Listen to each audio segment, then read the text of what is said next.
We begin a new chapter. An eye is upon you.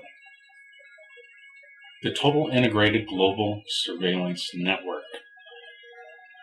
How do the ionospheric heaters, such as those based in Alaska, Puerto Rico, Colorado, and Brazil, image the Earth in astronomically small detail? From now on, I will call the ionospheric heaters ground-based imaging and directed energy systems, because that's what they are. Once again, the devil of destruction, the DoD, has purposely misnamed these systems to mislead the public and Congress as to their real uses and intentions.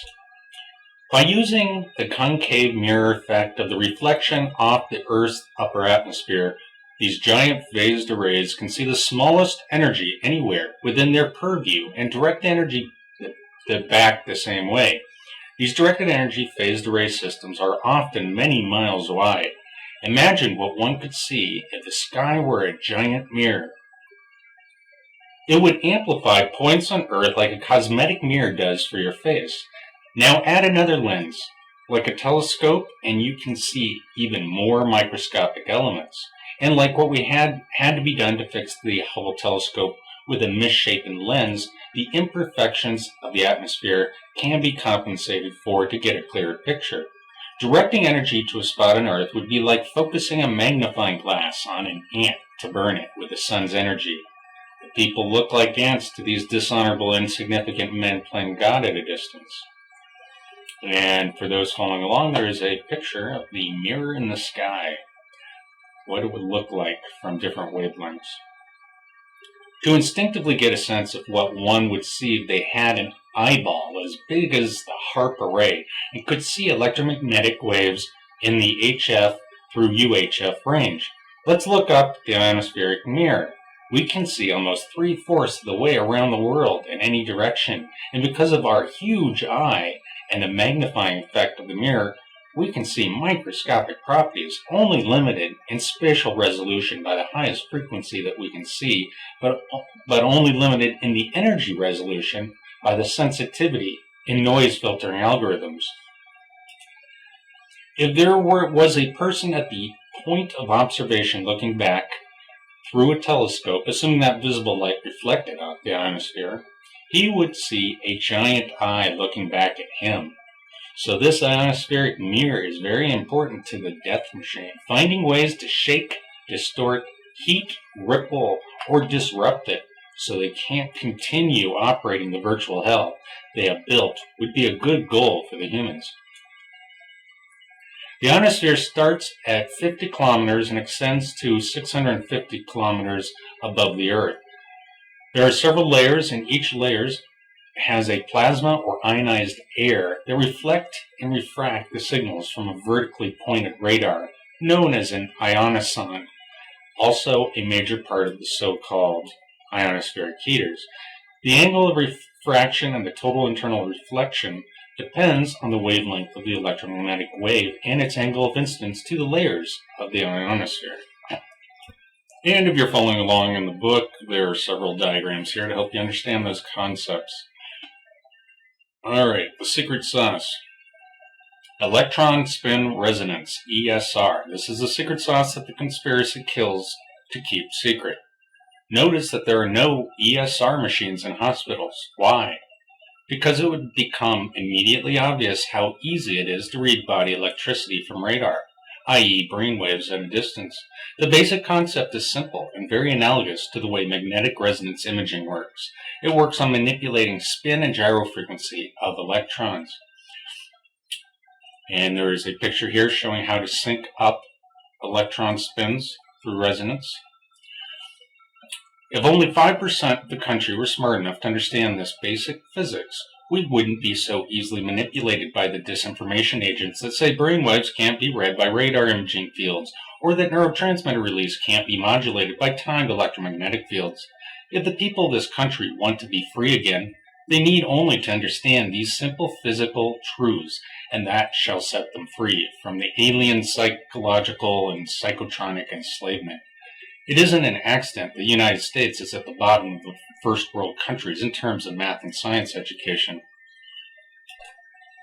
Electron spin polarity resonance, EPR. In this imaging technique, the spin polarity is measured by flipping it, which adds or subtracts energy from the system. Energy must be conserved, so a photon is given off if it goes to a lower energy spin state. It is heated during the movement to a higher energy state, prepping it for a synchronized transition back to a lower energy state. The body's electricity is modulated into the delayed state transitions because of the local electric field variations. This return signal is processed and the very high signal-to-noise EEG patterns are extracted. The sensitivity is truly science fiction-like. Even a single nerve or neuron firing can be picked up individually. This gives new meaning to signal intelligence. And then magnetic resonance imaging. Most people are familiar with this technology. It uses the magnetic monopoles of atomic nuclei and to get their image, and all you need is an electric and magnetic field, what are referred to as the EMB fields. I won't go into much detail here. Traditional radar bounce imaging. Scalar or interferometric stealth scatter radar. So in order that academics and commercial industries don't accidentally discover how much surveillance the militia does on them, and so that the energy from radar does less damage to human tissues and the environment, the clever and unintuitive concept of doubling the power to the area under surveillance was born, a stealth radar. If two or more beams, such as pulses from the Alaskan and Puerto Rican imagers, converge on an area in the continental U.S., the beams would either double in intensity, constructive interference, or cancel nearly completely as destructive interference, depending if the waves were 0 degrees or 180 degrees out of phase from one another. The beams or wavefronts bounce off the area under surveillance undetectable by the observer at the point of interest. The wavefronts don't just stop, they continue from their reflected and scattered trajectories to be collected by any type of sensor once the wavefronts have moved out of each other's canceling beams, which exists as a scalar field, or slangily termed gravity waves. In addition, the scatter stealth radar would make it appear like free energy was coming from nowhere due to the microscopic differences in scattering angles. This is the so-called psychic energy that seems to emanate from people. This is what powers Colonel Thomas Bearden's so-called free energy machines. The free energy machines are just harnessing the power of the destructive fringe of the powerful stealth scatter radars. Colonel Bearden claimed a 75-watt free energy device. I heard that there was 30 watts of scatter field energy from a human body. That's pretty close. What he is actually building is a scalar or gravity wave detector. Interesting how he funded this research through a company that claims other mechanisms of action. Is this considered black budget funding? I wonder what his investors think. And finally, we have millimeter wave, infrared, and visible wavelength satellite imaging. And this topic, again, is self-explanatory. Everyone has seen the incredible detailed infrared imaging capabilities of the military. They can see heat signatures through walls. So what do haunted houses, ghosts, alien abductions, and the Bermuda Triangle have in common? Remember how the air becomes electrified before a haunting by the appearance of a poltergeist in movies inspired by this weapons testing on the public? We've busted our ghosts in the machine.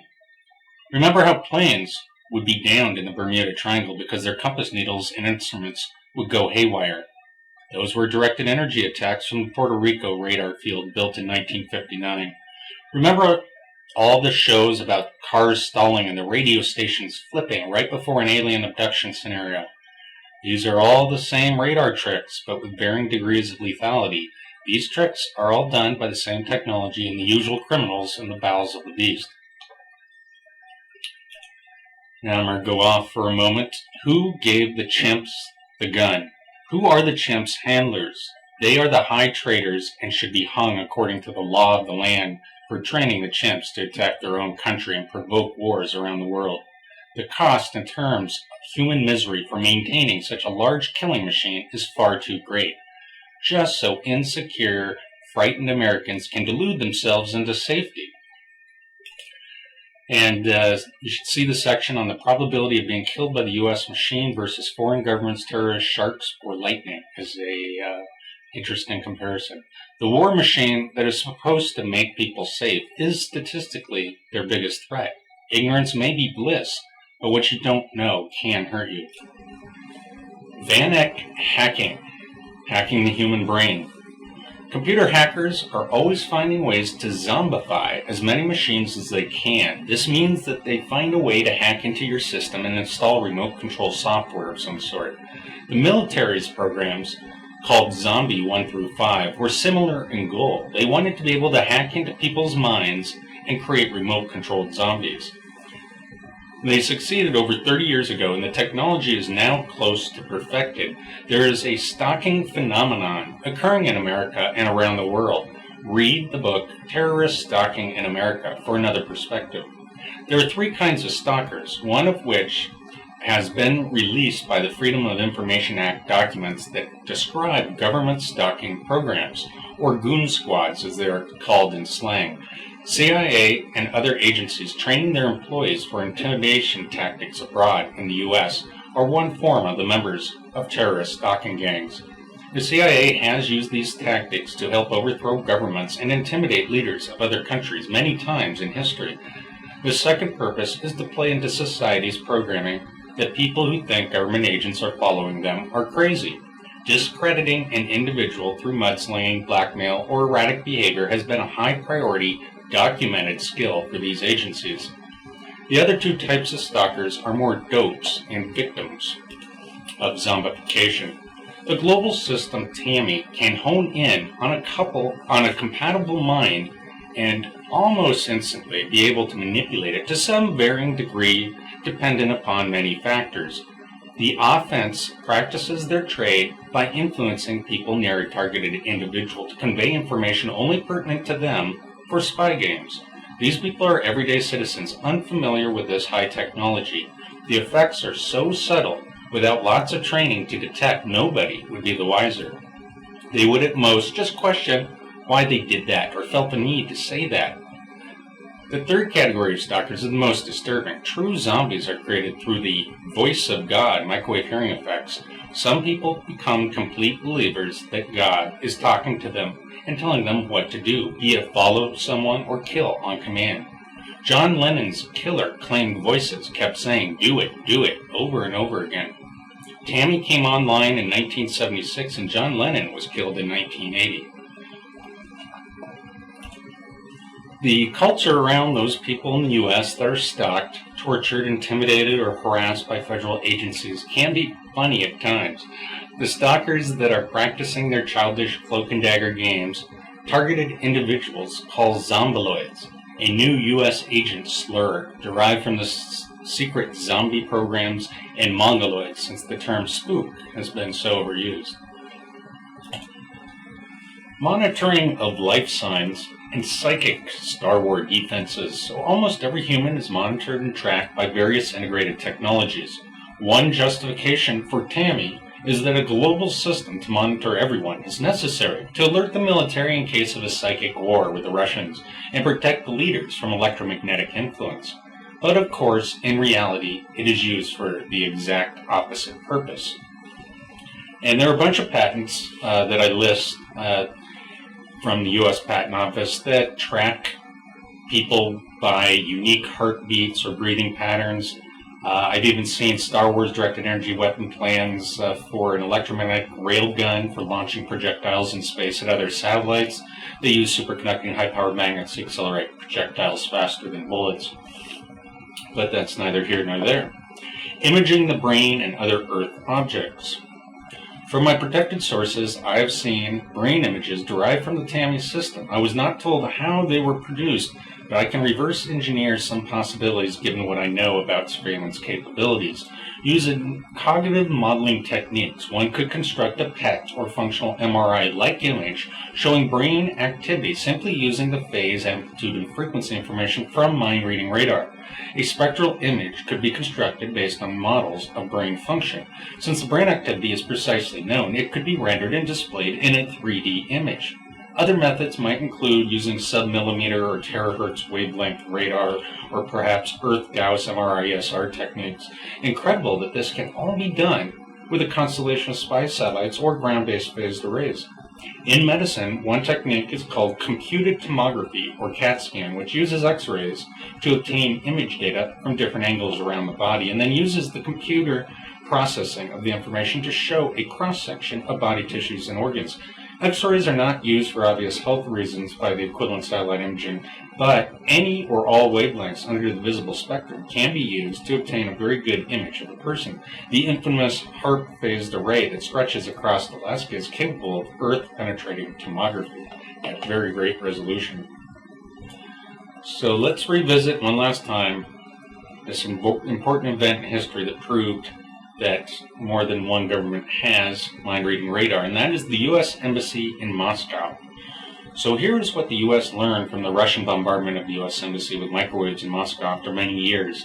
By heterodyning two powerful beams of microwaves, where one beam mostly cancels out the effect of the other at the location of interest, you will have a near-scalar radar beam, almost undetectable because of the low-intensity readings. The low-intensity microwaves still interact with the environment and bounce back to their origination. The original beams were very high intensity, so what this does is creates a method of amplifying the signal-to-noise ratio. It allows high-powered signals to bounce off surfaces with a minimal reaction to objects. At the receivers, it can then be amplified again with a clean signal. This is the secret to mind-reading radar, also called scatter radar.